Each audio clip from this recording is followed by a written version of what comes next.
ഉമർ ഇബ്നുൽ Khattab റളിയല്ലാഹു അൻഹു ഖുർആനിലൂടെയാണ് ഹബീബ് നബി മുഹമ്മദുർ റസൂലുള്ളാഹി സല്ലല്ലാഹു അലൈഹി വസല്ലം തങ്ങൾ ജീവിച്ചിരിക്കുന്ന കാലത്ത് തന്നെ അറിയുന്നത്. നബി സല്ലല്ലാഹു അലൈഹി വസല്ലം തങ്ങൾ ജീവിച്ചിരിപ്പുണ്ട്. ആ ജീവിക്കുന്ന കാലത്ത് തന്നെയും ഉമർ ഇബ്നുൽ ഖത്താബ് റളിയല്ലാഹു അൻഹു നബി സല്ലല്ലാഹു അലൈഹി വസല്ലം തങ്ങൾ അറിയുന്നത് ഖുർആനിലൂടെയാണ്. ആ ഖുർആൻ കൊണ്ട് ഹിദായത്തിലേക്ക് വരും. ഒരു പറ്റം ആളുകളോ യളില്ലു ബിഹി കസീറാ, അവർ ആ ഖുർആൻ ഓതുമ്പോൾ അവർ ഭൗതികമായ എന്തെങ്കിലും താല്പര്യങ്ങൾക്ക് വേണ്ടി ചിലപ്പോൾ ഖുർആനിന്റെ അർത്ഥത്തെ മാറ്റി പറയും. അവർക്കറിയാം അങ്ങനെയല്ല അർത്ഥം വെക്കേണ്ടത്, എന്നാലും അവർക്ക് തിരിച്ചു പറഞ്ഞാലേ ജീവിതം മുന്നോട്ട് പോവുള്ളൂ. അങ്ങനെ ജീവിക്കണം എന്ന് വിചാരിക്കുന്ന ചില ആളുകൾ അല്ലാഹു നമ്മളെ കാത്തിരക്ഷിക്കട്ടെ, നമ്മളെ പരമ്പരകൾ അല്ലാഹു കാത്തിരക്ഷിക്കട്ടെ. അല്ലെ, നിങ്ങൾ കാണുന്നില്ലേ ചില ആളുകളെ മരിച്ച വീട്ടിൽ ഖുർആൻ ഓതാൻ പാടില്ല എന്നാണ് അവർ പറയുന്നത്. എങ്ങനെ മരിച്ച വീട്ടിൽ ഖുർആൻ ഓതാൻ പാടില്ല? അതിന്റെ ബാത്റൂമാ മരിച്ച വീട് പറഞ്ഞാൽ. ഖുർആൻ എന്ന് പറഞ്ഞാൽ എന്താ? റഹ്മത്തിറങ്ങാൻ കാരണമാകുന്ന ഏറ്റവും വലിയ അല്ലാഹു ആദരിച്ച ഗ്രന്ഥമാണ് ഖുർആൻ. അല്ലാഹുവിന്റെ കലാമാണ്. ആ കലാമാകുന്ന ഖുർആൻ മരിച്ച വീട്ടിൽ ഓതരുത് എന്നാ പറയുന്നത്. അപ്പൊ ചില ആളുകൾക്ക് ഒരു സംശയം, വെറുതെ ആയിരിക്കൂല മൈലിയാരെ, മരിച്ച വീട്ടിൽ മനുഷ്യന്മാര് മരിച്ചു പോയാൽ അതോടെ അവന്റെ കാര്യം പോയില്ലേ? അതുകൊണ്ടല്ലേ മഖബറയിൽ മനുഷ്യന്മാരൊക്കെ മറവി എന്ന സ്ഥലത്ത് കൊണ്ടുപോയിട്ട് അവിടെയുള്ള മണ്ണ് ഉപയോഗിക്കുമ്പോൾ നജസ് കൂടുതൽ ഉണ്ടാകാൻ സാധ്യത ഉണ്ട് എന്ന് ഇമാമികൾ പറഞ്ഞിട്ടുണ്ടല്ലോ, ശ്രദ്ധിക്കണമെന്ന് പറഞ്ഞിട്ടുണ്ടല്ലോ. അപ്പൊ മനുഷ്യന്റെ ശരീരം നജസായതുകൊണ്ടല്ലേ മരിച്ചു കഴിഞ്ഞാൽ നജസാകൂലേ? ഇല്ല. ഷാഫി മദ്ഹബ് അനുസരിച്ച് ഒരു മുഅ്മിനായ മനുഷ്യന്റെ ശരീരം മരണത്തോടുകൂടെ നജസാവുകയില്ല. അതിനെന്താ തെളിവ്? ഷാഫി ഇമാം റളിയല്ലാഹു അൻഹു തെളിവ് പറഞ്ഞത്, വലഖദ് കറംനാ ബനി ആദം, ആദം സന്തതികളെ നമ്മൾ ബഹുമാനിച്ചിട്ടുണ്ട്, ആദം സന്തതികളെ നമ്മൾ ആദരിച്ചിട്ടുണ്ട്. ആ കാരണം കൊണ്ട് തന്നെ മനുഷ്യൻ മരിച്ചാൽ നജസാവുകയില്ല എന്നാണ് മഹാനായ ഇമാം ശാഫിഈ റളിയല്ലാഹു അൻഹുവിന്റെ പ്രബലമായ അഭിപ്രായം എന്ന് പറയുന്നത്. ഞാൻ പറഞ്ഞു വന്നത്, ഈ മരിച്ച വീട്ടിൽ മനുഷ്യൻ മരിച്ചിട്ട് നജസായി പോയത് കൊണ്ടല്ല ഖുർആൻ ഓതുന്നതിന് അവർക്ക് ബേജാറ്. പിന്നെ ആ മരിച്ച മനുഷ്യനെ അങ്ങനെ രക്ഷപ്പെടണ്ടെന്ന് വിചാരിച്ചിട്ടാ, അല്ലേ? അങ്ങനെ ഉണ്ട് ചില ആളുകൾ. അങ്ങനെ മരിച്ചാലും അസൂയ തീരാത്ത ചില ആളുകൾ. ആരും വേറൊരുത്തന്റെ ഭാഗത്തുകൊണ്ട് രക്ഷപ്പെടണ്ട, അങ്ങനെ സ്വന്തത്തിൽ ഉണ്ടാക്കിയാൽ മതി. അങ്ങനെയാണെങ്കിൽ ഹബീബ് നബി സല്ലല്ലാഹു അലൈഹി വസല്ലം തങ്ങൾ പറഞ്ഞതോ, മരിച്ചാലും നിലനിൽക്കുന്ന സമ്പത്തിന്റെ കൂട്ടത്തിൽ നബി സല്ലല്ലാഹു അലൈഹി വസല്ലം തങ്ങൾ എണ്ണിയിട്ടുണ്ട്, വലദുൻ സാലിഹുൻ യദ്ഉ ലഹു, മരിച്ചുപോയ ബാപ്പക്ക് വേണ്ടി ദുആ ചെയ്യുന്ന മക്കൾ മരിച്ചാലും ഉപകരിക്കുന്ന സമ്പത്താണെന്ന് നബി മുഹമ്മദുർ റസൂലുള്ളാഹി സല്ലല്ലാഹു അലൈഹി വസല്ലം. അപ്പോൾ മക്കള് ബാപ്പക്ക് വേണ്ടി പ്രാർത്ഥിക്കുന്ന ദുആക്ക് ഇജാബത്ത് ഉണ്ടെങ്കിൽ എന്റെ നാട്ടുകാർ ഇജാബത്ത് കൊടുക്കാൻ പറ്റൂലേ? നാട്ടുകാരുമായിട്ട് പഠിച്ചോനെന്തോ തെറ്റിലാണോ? അല്ല ഈ മരിച്ച ആള് നാട്ടുകാരുമായിട്ട് എന്തോ തെറ്റിലായതുകൊണ്ടാണോ? അങ്ങനെ ഇസ്ലാമിനെ വികലമാക്കുന്ന, ഖുർആനിനെ വികലമാക്കുന്ന, ഖുർആനിന്റെ മഅനകളെ വികലമാക്കുന്ന പുത്തൻവാദികളുമായുള്ള ബന്ധം എന്റെ വിശ്വാസികളെ തമാശക്ക് പോലും നമുക്കുണ്ടാകരുത്. അതുകൊണ്ടാണ് മഹാനായ ഇമാം ഗസാലി റളിയല്ലാഹു അൻഹു പറഞ്ഞത്, അത്തരക്കാരുടെ കൂടെ കൂടിയാൽ നിങ്ങളെ ആഖിബത്ത് വരെ നഷ്ടപ്പെട്ടു പോകാൻ അത് കാരണമായി പോകും. അല്ലാഹു കാത്തിരക്ഷിക്കട്ടെ. ഇരിക്കട്ടെ, പറഞ്ഞു വന്നത് മറന്നുപോയോ? കടപ്പാടുകളെ കുറിച്ച് മറന്നുപോകുന്ന ലോകത്താണ് മനുഷ്യൻ ഇന്ന് ജീവിക്കുന്നത്. ആ കടപ്പാടുകളെ ഇല്ലായ്മ ചെയ്താലാണ് മനുഷ്യനെ ഇല്ലായ്മ ചെയ്യാൻ, മനുഷ്യനെ നന്മകളിൽ നിന്ന് അകറ്റിക്കളയാൻ, മനുഷ്യന്റെ മനസ്സിലുള്ള നന്മകളെ ഊരിക്കളയാൻ ഏറ്റവും എളുപ്പമാകുന്ന വഴി മനുഷ്യന്റെ ബാധ്യതകളെ കുറിച്ച് ബോധമില്ലാത്തവനാക്കി മനുഷ്യനെ വളർത്തിയെടുക്കലാണ്. മനുഷ്യനെ ആ രൂപത്തിൽ വളർത്തിയെടുക്കാൻ വേണ്ടി ശ്രമിക്കലാണ്. അതിനാണ് ഇന്നത്തെ ലോകം പരിശ്രമിച്ചു കൊണ്ടിരിക്കുന്നത്. അല്ലേ? പറഞ്ഞത് മറന്നുപോയോ? ഭാര്യനെ പൊറപ്പിക്കാൻ പറ്റാത്തവർക്ക് റോബോട്ടുകൾ വിൽക്കപ്പെടുന്ന മാർക്കറ്റുകളാണ് ഇന്നത്തെ പുതിയ മാർക്കറ്റ് എന്ന് പറയുന്നത്. അതിൻ്റെ ഭാര്യനെ സഹിക്കണ്ടല്ലോ, അല്ലേ?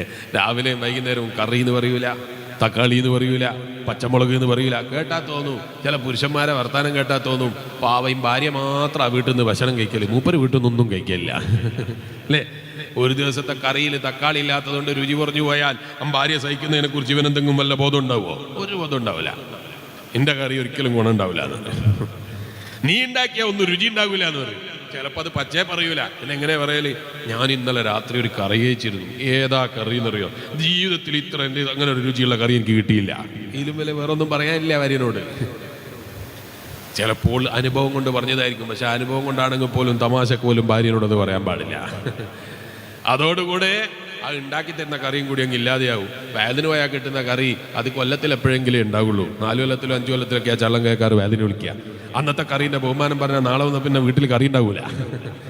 ആ ഒരു ബോധം ഭർത്താവിന് വേണം. ഭാര്യമാരോടുള്ള കടപ്പാട് അതെന്തോ വലിയ ഭാരമായി ലോഡായി കാണുന്ന ഒരു വിഭാഗം വളർന്നു വരികയാണ്.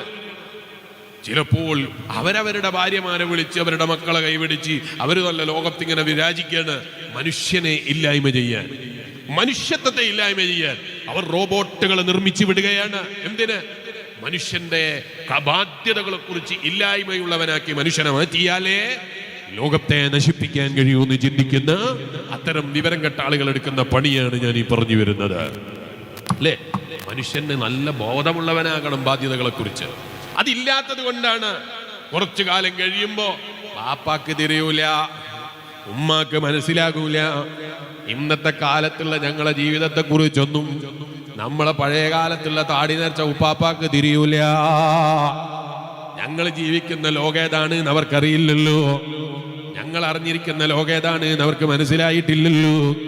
അതുകൊണ്ട് തന്നെ പാപ്പനെ അംഗീകരിക്കൂല, ഉമ്മനെ അംഗീകരിക്കൂല, ഉമ്മാമനെ അംഗീകരിക്കൂല, ഉപ്പാപ്പനെ അംഗീകരിക്കൂല. ഞങ്ങൾ കളിക്കുന്ന മൊബൈൽ ഫോണിന്റെ ഉള്ളിലുള്ള ഗെയിമിന്റെ പകുതി പോലും ഉപ്പാപ്പ കണ്ടിട്ടില്ല, ഉപ്പാപ്പ അറിഞ്ഞിട്ടില്ല. ഇങ്ങനെയൊക്കെ തുടങ്ങിയ ചില ന്യായങ്ങളെ പേരില് സ്വന്തം ബാപ്പമാരെ ഇകയുത്തുന്നവനായാൽ, സ്വന്തം ഉമ്മമാരെ തള്ളുന്നവനായാൽ, സ്വന്തം കുടുംബങ്ങളെ തള്ളുന്നവനായാൽ, സ്വന്തം ഇഷ്ടങ്ങൾക്ക് സ്വന്തം ബാപ്പാന്റെ ഇഷ്ടങ്ങളെ പരിഗണിക്കാത്തവനായാൽ, സ്വന്തം ഇഷ്ടങ്ങൾക്ക് സ്വന്തം ഉമ്മാന്റെ താല്പര്യങ്ങളെ പരിഗണിക്കാത്തവനായാൽ, സ്വന്തം ഇഷ്ടങ്ങൾ വരുമ്പോൾ സ്വന്തം ഭാര്യന്റെ ഇഷ്ടങ്ങളെ പരിഗണിക്കാത്തവനായാൽ അവന്റെ ജീവിതത്തിൽ പിന്നെ എന്ത് ബറക്കത്താണ്. അല്ലേ? നിങ്ങൾ ആലോചിച്ച് നോക്ക്. സ്വന്തം ഇഷ്ടം എന്ന് പറയുമ്പോ ആ ഇഷ്ടത്തിന്റെ മാറ്റുകൂട്ടണമെങ്കിൽ എന്ത് വേണം? ബാപ്പന്റെ അംഗീകാരം വേണം. അല്ലേ? അപ്പോഴല്ലേ അതിന് മാറ്റുകൂട്ടല്. ഉമ്മാന്റെ അംഗീകാരം വേണം. നിനക്ക് ഇഷ്ടമുള്ള പെണ്ണിനെ നീ വിവാഹം കഴിച്ചോളൂ, തർക്കമില്ല. പക്ഷേ വിവാഹത്തിന് വേണ്ടി ഒരുങ്ങുമ്പോ ആ ഉമ്മനെയും കൂടി സന്തോഷിപ്പിച്ച് വിവാഹം കഴിക്കാൻ കഴിയണം, ബാപ്പനെയും കൂടി സന്തോഷിപ്പിച്ച് വിവാഹം കഴിക്കാൻ കഴിയണം. ഇഷ്ടങ്ങൾക്ക് മുന്നിൽ ബാപ്പക്കും ഉമ്മക്കും സ്ഥാനമില്ല എന്നാവും പറയുന്നത്. എന്നാ ഞാൻ ചോദിക്കട്ടെ മോനെ, നിന്നെ പ്രസവിച്ച ഉമ്മയാണല്ലോ, ആ ഉമ്മാക്ക് നീ വയറ്റിൽ കിടക്കുന്ന സമയത്ത് നിന്റെ വയറ്റിന്റെ ഉള്ളിൽ വെച്ച് നിന്നെ കൊല്ലാൻ ഓപ്ഷൻ ഉണ്ടായിരുന്നു ഇല്ലേ? ഇല്ലേ? അതിനെന്താ പറയാ? ഇവിടെ കൊല്ലുകയെന്ന് പറയൂല, പറയോ? വയറ്റിൻ്റെ ഉള്ളിലുള്ള കുട്ടീനെ കൊന്നുകളയാന്ന് പറയോ ഡോക്ടർ? അബോർഷൻ ചെയ്താൽ മതി അല്ലേ? അല്ലെങ്കിലോ വയറ്റിനുള്ള കുട്ടീനെ കൊല്ലുകയെന്ന് പറയും. അങ്ങനെ ഉണ്ടല്ലോ ചില സാധനങ്ങൾ നന്നാക്കി പറയുന്ന ചില പരിപാടിയുണ്ട് അല്ലേ? ഇസ്ലാമിൽ ത്വലാഖ് എന്നാ പറയാ. ഇവിടെ എന്താ പറയാ? വൈവാഹിക ജീവിതത്തിന്റെ മോചനം. ഓ, അങ്ങനെയൊക്കെ പറയാ. ഇല്ല, ത്വലാഖ് ഇത് തന്നെയല്ലേ പറയാ? അങ്ങനെ പറയാ. അപ്പൊ ത്വലാഖ് എന്ന് പറയുമ്പോൾ ചില ആളുകൾക്ക് തീരെ ദഹിക്കുന്നില്ല. ആർക്ക്? ഇസ്ലാമിന്റെ വിരോധികൾക്ക് ദഹിക്കുന്നില്ല. അവരോട് ചോദിച്ചു, നിങ്ങളെ മതത്തിലും നിങ്ങളെ വിശ്വാസത്തിലൊന്നും ഈ പരിപാടിയില്ലേ? ഞങ്ങളെ മതത്തിൽ അങ്ങനെയുള്ള പരിപാടിയൊന്നുമില്ല. അപ്പോൾ ഒരു ഭാര്യയായിട്ട് സന്തോഷത്തിൽ ജീവിക്കാൻ പറ്റുന്നില്ല, നിങ്ങളെന്താ? ഞങ്ങൾ ഡൈവോഴ്സ് ചെയ്യും. ത്വലാഖില്ല. നിങ്ങൾ കേട്ടില്ലേ? ഏതാ പറയുന്നത്? അവർ ഡൈവോഴ്സ് ചെയ്യും. കേട്ടാ തോന്നും മുസ്ലിമികൾ മാത്രമേ ഭാര്യനെ ഒഴിവാക്കുള്ളൂ, അല്ലെങ്കിൽ മുസ്ലിമിയൊക്കെ മാത്രമുള്ള പരിപാടിയാണ് ഭാര്യനെ ഒഴിവാക്കൽ. ഭാര്യനെ ഒഴിവാക്കൽ എന്തോ പുണ്യമുള്ള കാര്യമാണെന്ന് ഇസ്ലാം പറഞ്ഞോ? എത്ര കാലമായി നിങ്ങളുടെ നാട്ടിൽ ഉറൂസ് എടുക്കുന്നത്? ഏതെങ്കിലും ഉറൂസിൽ നിങ്ങൾ കേട്ടോ തൊല്ലിക്കൂ, നിങ്ങൾ ത്വലാഖ് ചൊല്ലൂ ജനങ്ങളെ, ദഖലത്തിൽ ജന്ന, അല്ലെങ്കിൽ വദ്ഖുലുൽ ജന്ന, സ്വർഗത്തിൽ കടക്കൂ. ഇത് മാത്രം ക്ലിപ്പ് ഉണ്ടാക്കിയിട്ട് കുഴപ്പമുണ്ടാക്കരുതേ അല്ലേ? അങ്ങനെ ഉണ്ടോ? അങ്ങനെ ഒരു ഹദീസ് നിങ്ങൾ ആരും കേട്ടോ? ഹദീസ് പോട്ടെ, ഏതോ ഏതെങ്കിലും അവർ അറിവില്ല. എന്തെല്ലാം മുതൽ ഇപ്പം പ്രസംഗിക്കുന്ന ആളുകളുണ്ട്. ഒരു വിവരമില്ലാത്തവനും ഇപ്പം പ്രസംഗിക്കണ്ടല്ലോ, ഓൺലൈനിൽ കയറിയിട്ട് വലിയ ഹോജ ചെയ്യുന്നുണ്ടല്ലോ. ഓനെങ്കിലും പറഞ്ഞു അങ്ങനെ? ഒരു വിവരമില്ലാത്തവനും പറഞ്ഞോ? ഓനും പറഞ്ഞില്ല ഇസ്ലാം അങ്ങനെ പറഞ്ഞു, ഓനും പറഞ്ഞിട്ടില്ല. പിന്നെ ഇസ്ലാമിൽ ത്വലാഖുണ്ട്, ഭയങ്കര മോശം അതാണ്. പിന്നെ അവർ രണ്ടാളും ഭാര്യക്കോ ഭർത്താവിനോ ഇഷ്ടമില്ലാത്തത് കൊണ്ട് വൈവാഹിക മോചനം നടന്നാലോ ത്വലാഖൊന്നുമില്ല, ഡൈവേഴ്സേ ഉള്ളൂ അല്ലേ? എങ്ങനെ കേട്ടില്ലേ? അങ്ങനെ ചില വാചകങ്ങളെ നന്നാക്കിയിട്ട് ഇംഗ്ലീഷ് ആക്കിയാൽ ഒക്കെ ജായിസാവെന്ന് വിചാരിക്കുന്ന ചില സ്വഭാവക്കാരുണ്ട്. അസ്തഗ്ഫിറുല്ലാഹൽ അലീം. നിങ്ങളുടെ നാട്ടിൽ എന്താ പറയാ നിങ്ങൾക്കറിയില്ല. ആ നാട്ടിൽ ചന്ത നടക്കലുണ്ട്. ഇവിടെ എന്താ അതിന് പറയാ? ചന്ത തന്നെ പറയാ. എന്തായാലും പറയാ? സൂക്ക് എന്നോ? ഓ, ഞാൻ എന്താ ദുബായിലല്ലേ അത് പറയാ? എന്താ പറയാ? ചന്ത തന്നെ പറയാ. ചന്ത നടക്കൂ. ചന്ത നടക്കുമ്പോൾ ഞാനൊക്കെ സ്കൂളിൽ പോകുന്ന സമയത്ത് എനിക്ക് ഓർമ്മയുണ്ട്, കൂടെയുള്ള കുട്ടികൾ എന്നെ ചന്തയിൽ വാപ്പ വിടൂലല്ലോ, പിന്നെ ഞാൻ പറയണ്ടില്ലല്ലോ. സ്കൂളിൽ വന്ന കുട്ടികൾ ചിലപ്പോൾ പല സാധനം കൊണ്ട് സ്കൂളിൽ വരും. എന്നിട്ട് ഇതിനെത്ര പൈസയാണെന്ന് ചോദിച്ചാൽ പറയും, ഞാൻ പൈസ ഒന്നും കൊടുത്തില്ല, ഞാനവിടെ നിഷ്കിയതാണ് എന്ന് പറയും. കട്ടതാണെന്നായി പറയുന്നത്. പക്ഷെ കട്ടതാണെന്ന് പറഞ്ഞാൽ മോശമല്ലേ? അപ്പൊ പിന്നെ എന്ത് പറയും? ഇഷ്കിയതാണെന്ന് പറയും. കാണാതെ ഇഷ്കിയതാണ്. അത് ഞാളെ നാട്ടിലെ ഭാഷയാണ്. ഇവിടെ എന്താ പറയാന്നറിയില്ല. ഞങ്ങളുടെ നാട്ടിൽ ഇക്കാന്ന് വിളിക്കുന്നതിന് നിങ്ങൾ ഇച്ചാന്നാ വിളിക്കില്ല. അപ്പോൾ ഇവിടെ ഇഷ്കി എന്നുള്ളതിന് പിഷ്കാന്നാണോ പറയാന്ന് എനിക്കറിയില്ല. മാറ്റേണ്ടാവും ചിലപ്പോ. അപ്പൊ ഈ പറയുന്ന ഭാഷയിലെ മാറ്റം കൊണ്ട് സംഗതി മാറുമെന്ന് വിചാരിക്കുന്ന ചില ആളുകളുണ്ട്. അതുപോലെ നിങ്ങൾ കാണുന്നില്ലേ, ഇപ്പൊ ചില ചെറുപ്പക്കാരുണ്ട്, അവർക്കിങ്ങനെ അവരെ ബോഡിയുള്ള മസിലൊക്കെ അങ്ങനെ ആളുകൾ കാണണം അല്ലേ? എന്നിട്ടിങ്ങനെ മസിലൊക്കെ ഇങ്ങനെ കാണിച്ച് നല്ല തന്നെ നിങ്ങൾ മസിലൊക്കെ കാണിച്ചോളി. നിങ്ങളെ മസിൽ കാണിക്കുമ്പോൾ നിങ്ങളെ കയ്യിൻ്റെ ഇവിടെയുള്ള മസിൽ ഇവിടെയുള്ള മസിൽ ഒക്കെ കാണിച്ചാൽ വേണ്ടാമെന്ന് ഞാൻ പറയുന്നില്ല. പക്ഷെ ഇപ്പൊ ചില ചെറുപ്പക്കാർക്ക് അത് മാത്രം കാണിച്ചാൽ പോരാ, പിന്നെ ഔറത്തും കൂടി കാണിക്കണം. അസ്തഗ്ഫിറുല്ലാഹൽ അലീം. മുട്ടിന്റെ മേലെയുള്ള വസ്ത്രം ഇടണം. എന്നിട്ട് അത് അങ്ങാടിയിൽ ഇറങ്ങുമ്പോൾ മുസ്ലിമിനും ഇപ്പം അങ്ങനെ തോന്നുന്നുണ്ട്. നമ്മൾ അങ്ങാടിയിൽ ഇറങ്ങുമ്പോൾ മുട്ടിന്റെ മേലൊക്കെ ഉള്ളൊരു പണ്ട് കാലത്ത് ഉപ്പാപ്പാരും മുണ്ടിൻ്റെ അടിയിൽ കൊടുക്കുന്ന ഒരു സാധനമില്ലേ? അതിന് പേര് ഞാൻ പറയില്ല, ലഘൂകരിച്ചില്ലേ? പണ്ട് കാലത്ത് നമ്മൾ ഉപ്പാപ്പാരും മുണ്ടിൻ്റെ അടിയിൽ കൊടുത്ത സാധനമാണേ. അവർ പൈസ വെക്കാനും ഇതാക്കാനൊക്കെ ഉപയോഗിക്കുന്ന ഒരു സാധനമുണ്ട് മുണ്ടിൻ്റെ അടിയിൽ കൊടുക്കുന്നത്. മുട്ടിന്റെ മേലെ വരെ അതിന് വലുപ്പം ഉണ്ടാവുള്ളൂ. ആ സാധനം ഇപ്പൊ ചില ചെറുപ്പക്കാർക്ക് അടിയിലിട്ട് അതിന്റെ മേലൊന്നും ഉണ്ടാവില്ല. അത് വിട്ടിട്ട് ഇങ്ങനെ അങ്ങാടിയിൽ ഇറങ്ങിയാൽ ഞാൻ ഭയങ്കര ഇംഗ്ലീഷുകാരനാണ് എന്നുള്ള തോന്നല. എന്താ ഇംഗ്ലീഷുകാരന് വലിയ ബഹുമാനം ഉണ്ടോ? ഇപ്പൊ ചില ആളുകൾക്ക് അങ്ങനെ തോന്നല. ഇംഗ്ലീഷുകാർ എന്ന് പറഞ്ഞാൽ വലിയ ബഹുമാനമാണ്. ഇംഗ്ലീഷുകാരെല്ലാവരും മോശക്കാരാണ് എന്നൊന്നല്ല കേട്ടോ ഞാൻ പറയുന്നത്. ഇംഗ്ലീഷുകാർക്ക് അങ്ങനെ പ്രത്യേകിച്ച് എന്തോ ബഹുമാനമാണ്. എന്ത് ബഹുമാനം ഇംഗ്ലീഷുകാരനുള്ളത്? അമേരിക്കക്കാരൻ ഇംഗ്ലീഷിൽ എഴുതി വെച്ചൊരു പുസ്തകത്തിന്റെ പേര് കേൾക്കണോ നിങ്ങൾക്ക്? Fatherless America. എന്താ അതിന്റെ അർത്ഥം എന്നറിയാം? തന്തയില്ലാത്ത അമേരിക്ക. എന്നോട് ദേഷ്യം പിടിക്കേണ്ട. ഏതോ അമേരിക്കൻ ഇഷ്ടപ്പെടുന്ന ഏതെങ്കിലും ഫുട്ബോൾ താരങ്ങളൊക്കെ ഇഷ്ടപ്പെടുന്ന ആരുണ്ട്, കല്ലെടുത്തെറിയൊന്നും വേണ്ട. ഞാൻ എഴുതിയല്ല, ഒരു അമേരിക്കക്കാരൻ എഴുതി വെച്ച പുസ്തകത്തിന്റെ പേരാ ഫാദർലെസ് അമേരിക്ക, തന്തയില്ലാത്ത അമേരിക്ക. എന്തിനാ എഴുതിയതെന്നറിയോ? അച്ഛന്മാരെ പേര് വെച്ചിട്ട് പല ആളുകൾക്കും അച്ഛന്മാരെ പേര് കിട്ടുന്നില്ല. അമ്മേന്റെ പേരുണ്ട്, അച്ഛന്റെ പേരില്ല. അച്ഛനോട് പോയി മരിച്ചുപോയോ? മരിച്ചുപോയതൊന്നുമല്ല, അറിയില്ല. ഏത് ചങ്ങായിന്റെ കൂടെ ഉണ്ടായപ്പോഴാണ് ഉണ്ടായതെന്ന് അറിയില്ല. അതിന്റെ പേരിൽ വന്ന സഹിക്കാൻ പറ്റാത്തതുകൊണ്ട് ഒരു അമേരിക്കക്കാരൻ എഴുതിയ പുസ്തകത്തിന്റെ പേരാ ഫാദർലെസ് അമേരിക്ക എന്ന് പറയുന്നത്. തന്തയില്ലാത്ത അമേരിക്ക. ഇതാണോ ഇംഗ്ലീഷുകാരന്റെ വലിയ ബഹുമാനം? ലോകത്ത് ഏറ്റവും കൂടുതൽ വ്യഭിചാരം നടക്കുന്ന രാജ്യം ഏതാണ്? ഗൂഗിൾ ചെയ്ത് നോക്ക്. എന്നോടൊന്നും ചോദിക്കേണ്ട, എന്നോട് ഉറപ്പൊന്നും പിടിക്കേണ്ട. ഗൂഗിൾ ചെയ്ത് നോക്ക്. ഇംഗ്ലീഷുകാരന്റെ രാജ്യങ്ങളാണ്. ചരിത്രശുദ്ധിയിൽ ഏറ്റവും മുൻപന്തിയുള്ള രാജ്യങ്ങൾ ഏതാണ്? മുസ്ലിം രാഷ്ട്രങ്ങളാണ്. തലാഖിന്റെ പേരിൽ ഇസ്ലാമിനെ ലോകമൊട്ടാകെ കുറ്റം പറയാൻ വേണ്ടി നടക്കുന്നവൻ ഇടക്കൊന്ന് ഗൂഗിൾ ചെയ്ത് നോക്കണം. ലോകത്തെ ഏറ്റവും കൂടുതൽ ആണുമാണും ബന്ധപ്പെടുന്നത് എവിടെയാണ്? അമേരിക്കയിലാണ്. പെണ്ണും ബന്ധപ്പെടുന്നത് എവിടെയാണ്? അമേരിക്കയിലാണ്. ഇതാണോ ഇംഗ്ലീഷുകാരന്റെ ബഹുമാനം?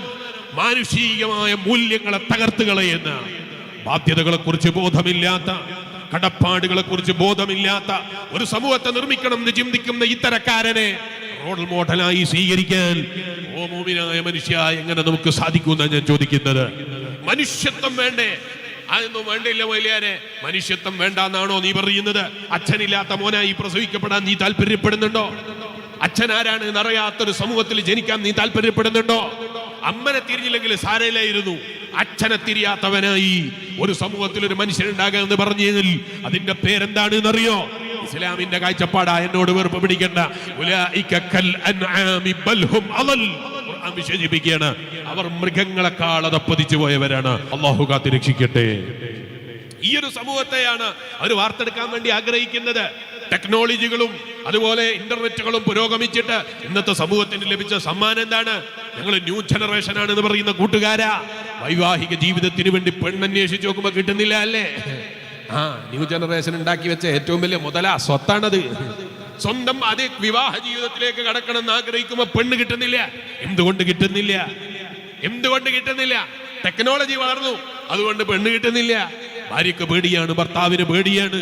ഞാൻ ഇവനെ വിവാഹം കഴിച്ചിട്ട് 2 ദിവസം കഴിഞ്ഞാൽ ഓൻ പറയോ ഞാനും പെണ്ണാണ് അല്ലേ? അങ്ങനെയല്ലേ ഇപ്പോ? പെട്ടെന്ന് ഒരാൾ തീരുമാനിക്കുകയാണ് ഞാൻ ഇന്ന് മുതൽ ആണാകാൻ പോവാണ്. പെണ്ണിന് തോന്നിയാൽ ഓള് ഹോർമോൺ കുത്ത് ആണാകുക. അതിന് കുറെ ആളുകൾ ആണായി വന്നു ഇവരെ കൈമുട്ടി സ്വീകരിക്കുകയും ചെയ്യുക. അതിന് ഒപ്പുവെച്ചു കൊടുക്കുന്ന കുറെ വിവരദോഷികളായ ഭരണാധികാരികളും. നിങ്ങൾ ആലോചിച്ച് നോക്ക്, എന്തൊരു ലോകാണിത്! എന്തൊരു ലോകത്താ മനുഷ്യൻ ജീവിക്കുന്നത്! ഭർത്താവിനെ ഭാര്യനെ വിശ്വസിക്കാൻ പറ്റാത്ത ലോകം, ഭാര്യക്ക് ഭർത്താവിനെ വിശ്വസിക്കാൻ പറ്റാത്ത ലോകം. വ്യഭിചാരവും പരദൂഷണവും കുറ്റങ്ങളും ഒക്കെ പഴയ കാലത്തില്ലേ മുതിരെ? ഇല്ലാതെ പറയുന്നില്ല. പക്ഷെ അതിന്റെ പരിധികൾ വിട്ടുകടന്ന് മാനുഷികമായ മൂല്യങ്ങൾക്ക് വില കൽപ്പിക്കാത്തൊരു സമൂഹമായി ലോകത്തെ അധപ്പതിപ്പിച്ചു കൊണ്ടിരിക്കുകയാണ്. അതിനവരുപയോഗിക്കുന്ന ഏറ്റവും വലിയ ആയുധമാ മുസ്ലിമേ ബാധ്യതകളും കടപ്പാടുകളും മറക്കുന്ന സമൂഹമായി മനുഷ്യനെ മാറ്റിയെടുക്കുക എന്ന് പറയുന്നത്. അതിന്റെ ഭാഗമായിട്ടാണ് തുടങ്ങിയത്. എവിടെ നിന്നാണ്?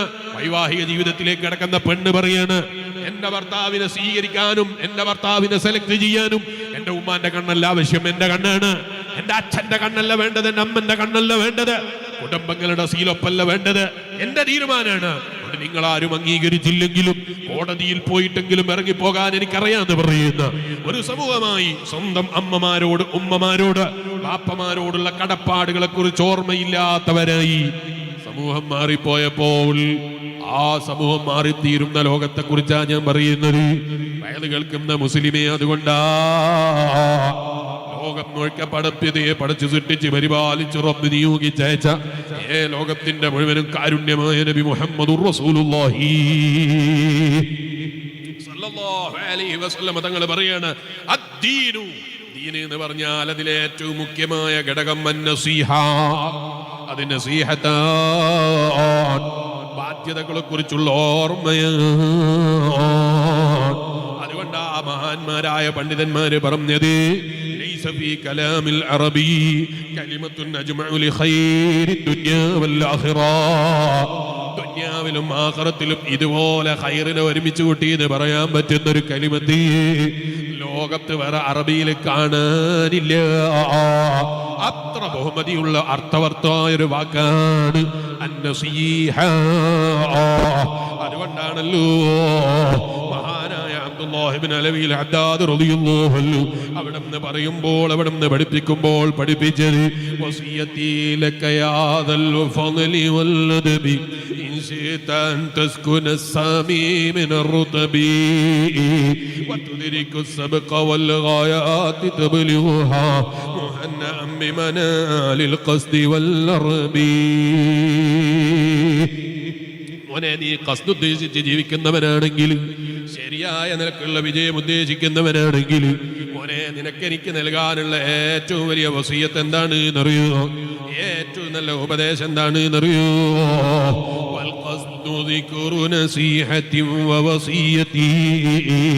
നിനക്കുണ്ടാകേണ്ടത് മറ്റുള്ളവർക്ക് ഗുണകാംക്ഷയുള്ള മനസ്സ്, മറ്റുള്ളവർക്ക് നസീഹത്തുണ്ടാകുന്ന മനസ്സ്, മറ്റുള്ളവർക്ക് നല്ലത് വരണമെന്ന് ചിന്തിക്കുന്ന മനസ്സ്. ഓ മുഅ്മിനായ മനുഷ്യ, നിനക്ക് സമ്പാദിക്കാൻ കഴിയുന്നുണ്ടോ? അതാണ് ദീൻ കേട്ടോ. അല്ലാഹുവിന്റെ റസൂൽ മുഹമ്മദുർ റസൂലുള്ളാഹി സല്ലല്ലാഹു അലൈഹി വസല്ലം ഭർത്താവിന് ഗുണം കാംക്ഷിക്കുന്ന ഭാര്യയാകണം, ഭാര്യയ്ക്ക് ഗുണം കാംക്ഷിക്കുന്ന ഭർത്താവാകണം, മക്കൾക്ക് ഗുണം കാംക്ഷിക്കുന്ന ബാപ്പയാകണം, ബാപ്പാക്ക് ഗുണം പ്രതീക്ഷിക്കുന്ന അതേ മക്കളാകണം. അവിടെ മാത്രം ഒതുങ്ങിയാൽ മതിയോ? ബാപ്പ, ഉമ്മ, മക്കൾ കുടുംബങ്ങളിൽ ഒതുങ്ങിയാൽ മതിയോ? പോരാ. അയൽവാസിക്ക് ഗുണം പ്രതീക്ഷിക്കുന്ന ബാപ്പയാകണം, അയൽവാസിക്ക് ഗുണം ചെയ്യുന്നതിന് പ്രോത്സാഹനം നൽകുന്ന ഉമ്മയാകണം, അയൽവാസിയെ പരിഗണിക്കുന്ന കുടുംബങ്ങളാകണം, അയൽവാസിക്ക് പരിഗണന നൽകുന്ന കൂട്ടുകാരനാകണം, നാട്ടുകാർക്ക് പരിഗണന നൽകുന്നവനാകണം, മറ്റുള്ളവന്റെ പ്രശ്നങ്ങളും സ്വന്തം പ്രശ്നം പോലെ കാണുന്നവനാകണം, മറ്റുള്ളവരെ പ്രയാസങ്ങളും ഏറ്റെടുക്കുന്നവനാകണം, അതിൽ കൂടിയിട്ടവരെ സഹായിക്കാൻ കഴിയുന്നവനാകണം. അങ്ങനെ നസീഹത്ത് ഉദ്ദേശിക്കുന്ന മനസ്സുണ്ടോ, അവനാണ് ദീനുള്ളവനെന്ന് പറഞ്ഞത് ആരാ? മുഹമ്മദുർ റസൂലുള്ളാഹി സല്ലല്ലാഹു അലൈഹി വസല്ലം. ഒരു വട്ടമല്ല പറഞ്ഞത്, 3 തവണയാ പറഞ്ഞത്. അപ്പോഴാ സഹാബത്ത് ചോദിച്ചത്, ലിമൻ യാ റസൂലല്ലാഹ്, ആർക്കാണ് ഹബീബായ നബിയേ ഞങ്ങൾ ഗുണം കാംക്ഷിക്കേണ്ടത് നബിയേ? അപ്പയാ ഹബീബ് നബി സല്ലല്ലാഹു അലൈഹി വസല്ലം തങ്ങളെ മറുപടി, വലില്ലാഹി വലി റസൂലിഹി, അല്ലാഹുവിന്റെ നസീഹത്ത് ഉദ്ദേശിക്കുന്നവനായിക്കോ അവന്റെ പ്രിയപ്പെട്ട ഹബീബ് മുഹമ്മദുർ റസൂലുള്ളാഹി സല്ലല്ലാഹു അലൈഹി വസല്ലം തങ്ങൾക്ക് ഗുണം കാംക്ഷിക്കുന്നവനായിക്കോ മുഹമ്മദുർ റസൂലുള്ളാഹി സല്ലല്ലാഹു അലൈഹി വസല്ലം. സംഘാടകർക്ക് ഭയങ്കര ബേജാറ്. എന്തേ സംഘാടകർക്ക് ഗുണം കാംക്ഷിക്കുന്നവരാകണം നിങ്ങൾ വേദ പറയാത്തത്? ബക്കറ്റും കൊണ്ട് പോകുന്നുണ്ട്, ഒന്നങ്ങ് പറഞ്ഞു കളിയെന്നാണ് അവർ പറയുന്നത്. സംഘാടകർക്ക് ഗുണം കാംക്ഷിക്കുന്ന വാലിന് വരുന്ന മോമിനികളാകണമെന്നും കൂടി പറയണം. അപ്പോഴേ ബക്കറ്റുമായിട്ട് പൈസ കിട്ടുള്ളൂ. അതുകൊണ്ട് ബക്കറ്റ് ഒരു നല്ല സംഭാവന കൊടുക്കണം എന്നാണ് സംഘാടകർ എഴുതി തന്നത്. എല്ലാവരും നല്ല സംഘാടകർക്ക് ഗുണം കാംക്ഷിക്കുന്നവരാകണം. അള്ളാഹു തൗഫീഖ് ചെയ്യട്ടെ. അങ്ങനെ ഹദീസിലില്ലാലോ വലിയരെ ഉണ്ട്, ഞാൻ ശേഷം പറയും വലിയ അമ്മത്തിഹിം എന്ന് പറയുന്നുണ്ട് ലാസ്റ്റ്. അപ്പൊ പറയാ, അപ്പൊ ഞാൻ പറഞ്ഞു വന്നത് ഹബീബായ നബി സല്ലല്ലാഹു അലൈഹി വസല്ലം തങ്ങളോട് ആരോടാണ് എനിക്ക് കടപ്പാട് എന്ന് ചോദിച്ചപ്പോ നബി സല്ലല്ലാഹു അലൈഹി വസല്ലം നിങ്ങൾ പറയാണ് അള്ളാഹുവിനോടാണ് ഒന്നാമത്തെ കടപ്പാട് എന്ന് പറയുന്നത്. ലില്ലാഹ്, അള്ളാഹുവിനോട് കടപ്പാടുണ്ട്. മഹാനായ ഇമാം നവവി റളിയല്ലാഹു അൻഹു ഈ ഹദീസിന്റെ വ്യാഖ്യാനത്തിൽ സഹീഹ് മുസ്ലിമിൽ മഹാനായ ഇമാം നവവി റളിയല്ലാഹു അൻഹു പറയാണ് ഫമഅനാഹാ, എന്താണ് അള്ളാഹുവിനോട് ഗുണം കാംക്ഷിക്കണം എന്ന് പറയുന്നത് കൊണ്ടുള്ള ഉദ്ദേശം എന്താണ്? റബ്ബിനോടുള്ള കടപ്പാടിനെ കുറിച്ച് ബോധം ഉണ്ടാകണം എന്ന് പറയുന്നത് അവന്റെ മനസ്സ് ഈമാനിനെ അധികരിപ്പിക്കാനുള്ള മനസ്സാക്കിയെടുക്കലാണ്. അള്ളാഹിനോടുള്ള കടപ്പാടിൽ ഏറ്റവും വലിയ കടപ്പാട് അള്ളാഹുവിലുള്ള വിശ്വാസം അവൻ എത്രത്തോളം അധികരിപ്പിക്കാൻ കഴിയൂ അത് അധികരിപ്പിക്കലാ. ആ റബ്ബിനോട് പങ്കു ചേർക്കുന്നതിൽ നിന്ന് മാറി നിൽക്കലാ. ഞങ്ങളാരും അതിന് നിൽക്കല്ല അല്ലേ? നമ്മളാരെങ്കിലും ശിർക്ക് ചെയ്യാൻ വേണ്ടി പോലെ ആരും അതിനില്ല. അള്ളാഹു നമ്മളൊക്കെ കാത്തിരക്ഷിക്കട്ടെ. ഏറ്റവും വലിയ മനുഷ്യൻ ചെയ്യുന്ന പാപം അള്ളാഹുവിൽ പങ്കു ചേർക്കലാണ്. അള്ളാഹുവിന്റെ ഹബീബ് നബി മുഹമ്മദുർ റസൂലുള്ളാഹി സല്ലല്ലാഹു അലൈഹി വസല്ലം അത്ര വലിയ പാപാണ്. പക്ഷേ ഇന്നത്തെ ജനറേഷൻ അറിയാതെ അവരിലേക്കും അത്തരം ശിർക്കുകൾ കയറിക്കൂടുന്നുണ്ടോ എന്ന് ഭയപ്പെടേണ്ട ഒരു കാലഘട്ടമാണ്. എങ്ങനെ വലിയരെ ഇപ്പോഴത്തെ ജനറേഷൻ അള്ളാഹുവിനെ കുറിച്ച് പറയുമ്പോൾ പണ്ടേ ഉമ്മയും ബാപ്പൊക്കെ പറയുന്നൊരു പഠിച്ചവനുണ്ട് എന്ന വിശ്വാസത്തിൽ ഒതുങ്ങാണ് നമ്മളെ സമൂഹത്തിൽ ചില ഒറ്റപ്പെട്ട ചില ആളുകൾ. ബാപ്പയും ഉമ്മക്ക് അങ്ങനെ പറയുന്ന കാണലുണ്ട്. അവരൊക്കെ പണ്ട് കാലത്തെ നിസ്കരിക്കുന്ന കാണലുണ്ട്. അതൊന്നും തള്ളിപ്പറയാനൊന്നും ഞാനില്ല എന്നതിൽ ചുരുങ്ങുകയാണ് മനുഷ്യന്റെ ഈമാൻ. അല്ലാഹു കാത്തുരക്ഷിക്കട്ടെ. അപകടം ചെറുതാണെന്ന് വിചാരിക്കരുത്. മനുഷ്യനുണ്ടാകുന്ന ഇതിനേക്കാൾ വലിയൊരു മുസീബത്ത് ഭൂകമ്പം കൊണ്ടുവരാനില്ല. ഗസയിൽ പൊട്ടുന്ന ബോംബുകളെക്കാൾ വലിയ മുസീബത്ത്, അതുപോലെ ലോകം കാണുന്ന ലോകത്ത് വരും വലിയ വലിയ മുസീബത്തായി എണ്ണുന്ന വെള്ളപ്പൊക്കങ്ങളെക്കാൾ വലിയ മുസീബത്ത് മനുഷ്യന്റെ ഈമാൻ നഷ്ടപ്പെട്ടു പോവുക എന്ന് പറയുന്നതാണ്. അല്ലാഹു കാത്തുരക്ഷിക്കട്ടെ. ആ ഈമാനിന് കേടുപാട് പറ്റുന്ന ഒരു ചിന്താഗതിയും ചെറുപ്പക്കാരെ നമുക്കുണ്ടാകരുത്. ഏതോ വിവരമില്ലാത്ത, ചിന്തയില്ലാത്ത, ആലോചനയില്ലാത്ത ഏതോ മനുഷ്യൻ അവൻ ചിലപ്പോൾ അവന്റെ വിവരക്കേട് കൊണ്ട് പല വിവരക്കേടുകളും പ്രസംഗിക്കുന്നുണ്ടാകും. അത് കേൾക്കുമ്പോൾ നമുക്ക് തോന്നുകയാണ് ശരിയാ പഠിച്ചോനെ, അങ്ങനൊക്കെ ഉണ്ടാവോ, ഇങ്ങനൊക്കെ ഉണ്ടാവോ, അങ്ങനൊക്കെ ഉണ്ടാവോ. സത്യത്തിൽ യഥാർത്ഥത്തിൽ കേരളത്തിൽ ഒരു വിഭാഗം ഇല്ലാത്ത കറാമത്തുകൾ പ്രസംഗിച്ച് നടക്കാൻ വേണ്ടി തന്റെ കച്ചകെട്ടി ഇറങ്ങി, സംശയമില്ല കേട്ടോ, അംഗീകരിക്കുന്നു. പക്ഷെ ഇന്ന് എത്രത്തോളം ആയി എന്നറിയോ?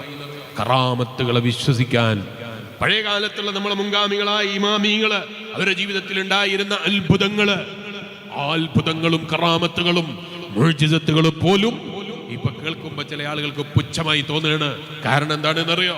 ഇന്നത്തെ കാലത്ത് ജീവിക്കുന്ന ചില ആളുകള്, അല്ലെങ്കിൽ ഇതുവരെ കേൾക്കാത്ത ചില ആളുകള്, അല്ലെങ്കിൽ ചിലപ്പോ കേട്ടുകൊണ്ടിരിക്കുന്ന ചില ഔലിയാക്കള്, അവരൊക്കെ പേരില് എന്തൊക്കെയോ അറിഞ്ഞതോ അറിയാത്തതോ ആ എന്തൊക്കെയോ അവിടുന്ന് ഇവിടുന്നും കേൾക്കുന്നതൊക്കെയും സ്റ്റേജ് കെട്ടി പ്രസംഗിക്കാൻ ഇറങ്ങിയപ്പോ മുഅ്മിനീങ്ങളുടെ ഹൃദയത്തിന്റെ ഉള്ളിൽ കറാമത്തുകളോടുള്ള മതിപ്പ് നഷ്ടപ്പെട്ടു പോകുന്നുണ്ടോ എന്ന് ഭയപ്പെടേണ്ട രൂപത്തിലേക്ക് നമ്മളെ സമൂഹം പിറകോട്ടടിക്കപ്പെടുകയാണ്. അല്ലാഹു കാത്തുരക്ഷിക്കട്ടെ.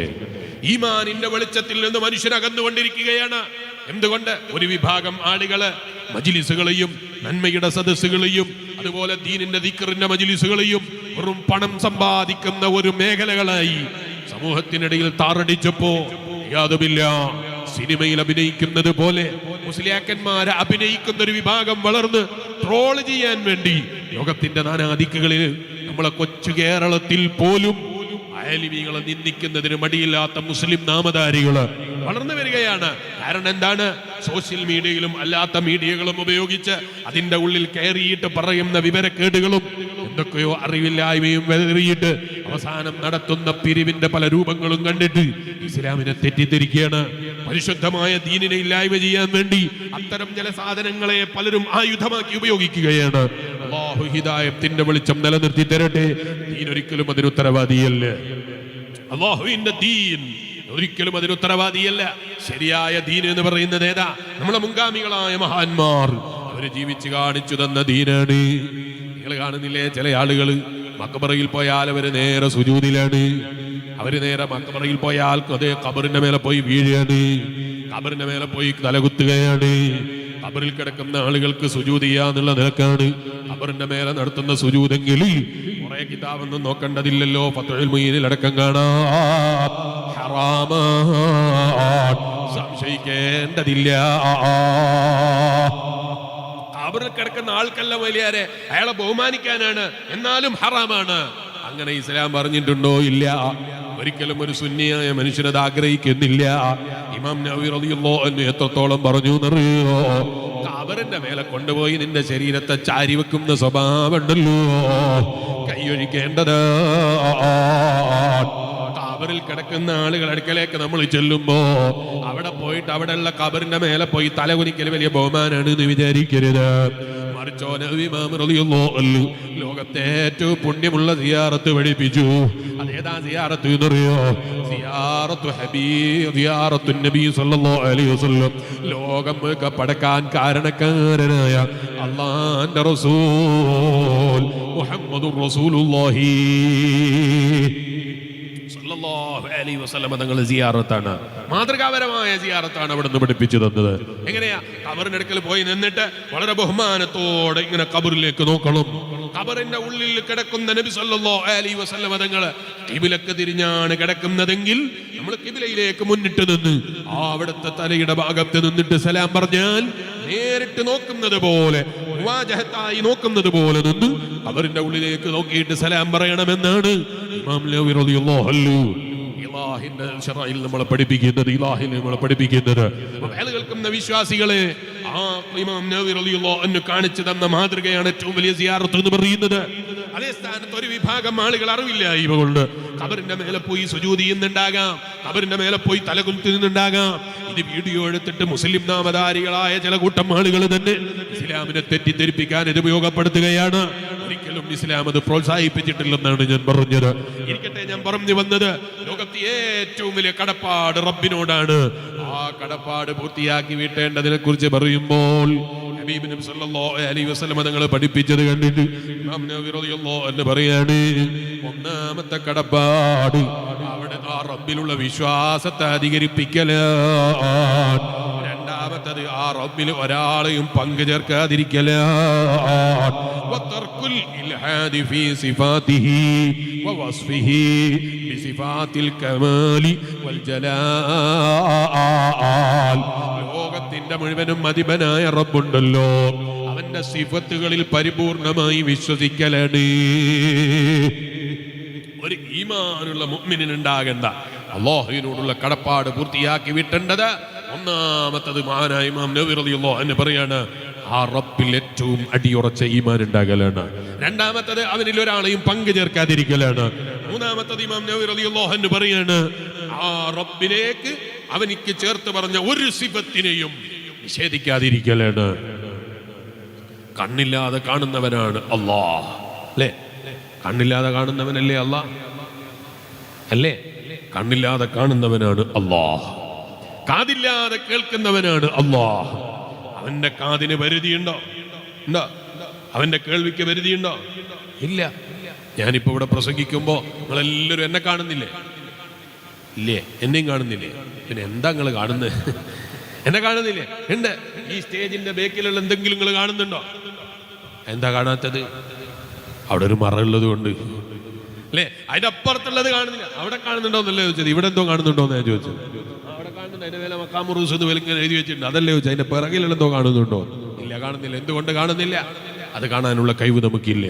എന്നാൽ ലോകത്തിന്റെ മുഴുവനും അധിപനായ അല്ലാഹ്, അവന് കാഴ്ചക്ക് എന്തെങ്കിലും തടസ്സമുണ്ടോ? അവൻ കാണുമ്പോ പഠിച്ചോനെ റൂമിൻ്റെ ഉള്ളിൽ കയറി വായിലടിച്ചാൽ ഞാൻ പിന്നെ കാണൂല, അങ്ങനെ ഉണ്ടോ? അല്ലെങ്കിൽ ഏതെങ്കിലും മറയിൽ പോയി നിന്ന് അവൻ കാണാത്ത സ്ഥലം ഉണ്ടാവുമോ? വാനലോകത്ത് പറക്കുന്ന ഫ്ലൈറ്റിൽ കയറി അവൻ കാണാത്തത് ഉണ്ടാകുമോ? അവൻ കേൾക്കാത്തത് ഉണ്ടാവോ? അങ്ങനെ കാണാൻ പറ്റാത്തവനാണെങ്കിൽ, എല്ലാം കേൾക്കാൻ പറ്റാത്തവനാണെങ്കിൽ, എല്ലാം അറിയാൻ പറ്റാത്തവനാണെങ്കിൽ അവന്റെ പേരൊരിക്കലും അല്ലാഹ് എന്നല്ല. ഇന്നല്ലാഹ ഹുവസ് സമീഉൽ അലീം. പരിധിയില്ലാത്ത കേൾവിയുടെ ഉടമയാണ് അല്ലാഹ്. അപ്പൊ ചില ആളുകൾക്ക് തോന്നുകയാണ്, പഠിച്ചോനെ അപ്പം നിന്റെ ചെവിന്റെ വലുപ്പം എത്രയായിരിക്കും? അള്ളാഹ്ക്ക് ചെവി വേണോ? അള്ളാഹ്ക്ക് കാത് വേണോ? വേണ്ട വേണ്ട, ആ റബ്ബിന് കാത് വേണമെന്നില്ല. അത്രയും വലിയ കേൾവിയാണെങ്കിൽ ആന എന്ന് പറയുന്ന ഒരു ജീവിയുണ്ട് ഇല്ലേ, നാട്ടിലില്ലേ? ആന എന്ന് പറയുന്ന ജീവിക്കുള്ള കാത് കണ്ടില്ലേ നിങ്ങൾ? മൂപ്പറ വലുപ്പത്തിനനുസരിച്ചുള്ള കാതാണ്, അല്ലാണ്ട് കേൾവിക്കനുസരിച്ചുള്ള കാതാ അത്? ആണോ? ആനന്റെ കേൾവിക്കനുസരിച്ചുള്ള കാതാണോ അത്? അല്ല. അങ്ങനെയാണെങ്കിൽ അത്ര കഴിവുള്ള കേൾവിയാണെങ്കിൽ ആനക്ക് നമ്മൾ മലയാളം പറയുമ്പോൾ തിരിയോ? അത്ര ബഹുമാനമുള്ള കേൾവിയാണോ ആനന്റെ കേൾവി? അല്ല. മലയാളം പറഞ്ഞാലും തിരിയൂല, കന്നഡ പറഞ്ഞാലും തിരിയൂല, അറബി പറഞ്ഞാലും തിരിയൂല, ഇംഗ്ലീഷ് പറഞ്ഞാലും തിരിയൂല, ഒരു ഭാഷയും തിരിയൂല. വലിയ ചെവിയുണ്ട്, വലിയ കാതുണ്ട്. കാത് വേണമെന്നുണ്ടോ? കേൾവിക്ക് ഒരുപാട് അർത്ഥങ്ങളുണ്ട്, അതുകൊണ്ടാണല്ലോ നബി സല്ലല്ലാഹു അലൈഹി വസല്ലം തങ്ങള് ഇന്നക ലാ തുസ്മിഉൽ മൗതാ എന്ന് പറഞ്ഞു. മരിച്ചവരെ കേൾപ്പിക്കൂല എന്ന് പറഞ്ഞു. എന്താണ് പറഞ്ഞതിന്റെ അർത്ഥം? മരിച്ചവരെ കേൾക്കൂല എന്നാണോ? അതേ സ്ഥാനത്ത് ഇമാം ബുഖാരി റളിയല്ലാഹു അൻഹു ബുഖാരി റിപ്പോർട്ട് ചെയ്തൊരു ഹദീസ് കാണാം.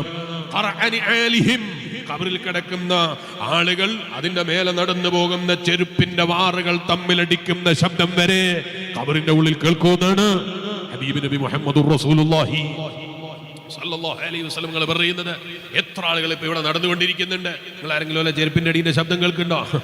ചെരുപ്പിന്റെ വാറ് തമ്മിൽ തട്ടുന്ന ശബ്ദം കേൾക്കുന്നുണ്ടോ? അപ്പൊ മരിച്ചു കഴിഞ്ഞാൽ ചെവിന്റെ കാതിന്റെ ശബ്ദം, കേൾവിയുടെ ശബ്ദത്തിന് സൗണ്ട് ഇല്ലെങ്കിലും കൂടുതൽ കേൾവി ഉണ്ടാകുന്ന നബി സല്ലല്ലാഹു അലൈഹി വസല്ലം പറയുന്നത്. അപ്പൊ കേൾക്കാൻ കാത് വേണമെന്നില്ല. വലിയാരെ ജീർണിച്ച് മണ്ണായി പോയാലും കേൾക്കുവോ? ആ ശരീരം ജീർണിച്ച് മണ്ണായി പോയാലും കേൾക്കുവോ?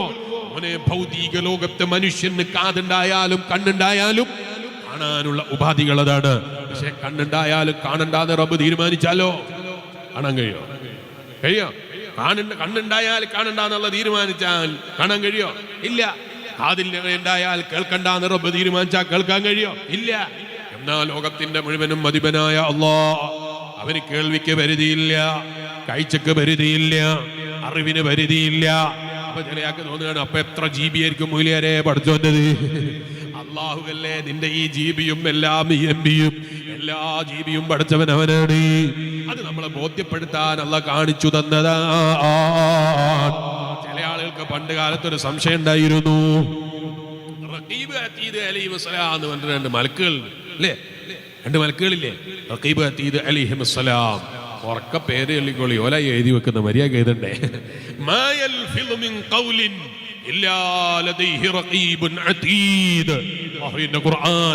നിങ്ങൾ മൊഴിയുന്ന ഒരു വാക്കുകൾ പോലും രേഖപ്പെടുത്താത്തതായി ലോകത്തില്ല എന്നാ പറയുന്നത്. പണ്ട് കാലത്ത് മദ്രസയിൽ ഈ ഉസ്താദ് പറയുമ്പോൾ നമ്മളെ മൈൻഡിൽ വരും, പഠിച്ചോനെ ഇപ്പൊ ഇവർ എഴുതിയിട്ട് എത്ര പുസ്തകം ഉണ്ടാവും അല്ലേ? നമ്മൾ ഓരോ നിമിഷം ഇങ്ങനെ എഴുതിയല്ലേ, എത്ര പുസ്തകത്തിലായത് എഴുതി വെക്കുക, അങ്ങനൊക്കെ തോന്നൂലേ? ഇല്ല, അങ്ങനെയും തോന്നിയിട്ടില്ലേ? എങ്ങനെയായാലും കുഴപ്പമില്ല, ഏതായാലും അങ്ങനെ പറഞ്ഞാൽ അങ്ങനെ കേട്ടിക്കണ അങ്ങനെയാ? അല്ല. എല്ലാം രേഖപ്പെടുത്തി വെക്കുമെന്ന് പറയുമ്പോ പഴയ കാലത്ത്, ഇന്നത്തെ കാലത്തല്ല പറയുന്നത്. പഴയ കാലത്ത് ചിലപ്പോൾ സംശയം ഉണ്ടായിട്ടുണ്ടാകാം, ഇതെങ്ങനെയായിരിക്കും പഠിച്ചോനെ എഴുതി വെക്കലെന്ന്. ഇതൊരു മൊബൈലാ അല്ലേ? ഈ മൊബൈൽ ഫോണിന്റെ ഉള്ളിൽ 512 GB ഉണ്ട്. ഇനി ഇതേ വലിപ്പമുള്ള മൊബൈൽ ഫോണ്, അതേ വലുപ്പത്തിൽ ഒരു മാറ്റമല്ല. എടുത്തു നോക്കുമ്പോ അതിന് 212 ഉള്ളൂ, അല്ലെങ്കിൽ 256 ഉള്ളൂ. വേറെ എടുത്ത് നോക്കുമ്പോൾ 112 ഉള്ളൂ. വേറെ എടുത്ത് നോക്കുമ്പോൾ 64 ഉള്ളൂ. വലുപ്പത്തിൽ ഒരു വ്യത്യാസമില്ല. എന്നാ ഇതേ മൊബൈൽ ഫോൺ തന്നെ 1 TB ഉള്ള മൊബൈൽ ഫോൺ ഉണ്ട്. കണ്ടിട്ടില്ലേ? 1 TB ഉണ്ടാവും. മൊബൈലിന് തടി കൂടുവോ? ആള് തടി കൂടുവോ? മൊബൈലിനൊരു തടിയും കൂടിയിട്ടില്ല, TB കൂടിയിട്ടുണ്ട്. കണ്ടിട്ടില്ലേ നിങ്ങള്? അതിങ്ങനെ TB കൂടുന്നതനുസരിച്ച് സാധനം ചെറുതായി ഇങ്ങനെ പോവാണ്. എന്തിനാണ് റബ്ബിനെ നമുക്ക് വെച്ച് തന്നത്? അവസാന യുഗത്തിൽ വരുന്ന എന്നെ പോലെയുള്ള ചണ്ടി ചവറുകളാകുമ്പോ അവരോട് ചിലപ്പോൾ എന്ന് പറയുമ്പോ അവര് പുസ്തകം നോക്കിയിട്ട് ഇതെങ്ങനെയാണ് മലക്കുകൾ എഴുതി വെക്കരുത് എന്നുള്ള ചിന്ത വരും. അവരെ ഈമാൻ ചുരുങ്ങിപ്പോകും. അത് ബോധ്യപ്പെടുത്തി തരാൻ, ആ ഈമാനിന്റെ വെളിച്ചം നിലനിൽക്കാൻ അള്ളാഹ് വെച്ചിരിക്കുന്നതാണ് ഇത്തരം ടെക്നോളജികൾ എന്ന് പറയുന്നത്. ആ ടെക്നോളജിയിലൂടെയും അള്ളാഹിനെ അറിയാൻ കഴിയണേ കൂട്ടുകാരാ. ടെക്നോളജിയിലൂടെയും റബ്ബിനെ മനസ്സിലാക്കാൻ സാധിക്കണേ കൂട്ടുകാരാ. അപ്പോഴാണ് നമ്മളെ ഈമാൻ റബ്ബിന്റെ അടുക്കലേക്ക് അടുത്ത് ബഹുമതി വാങ്ങാൻ കഴിയുന്നത്.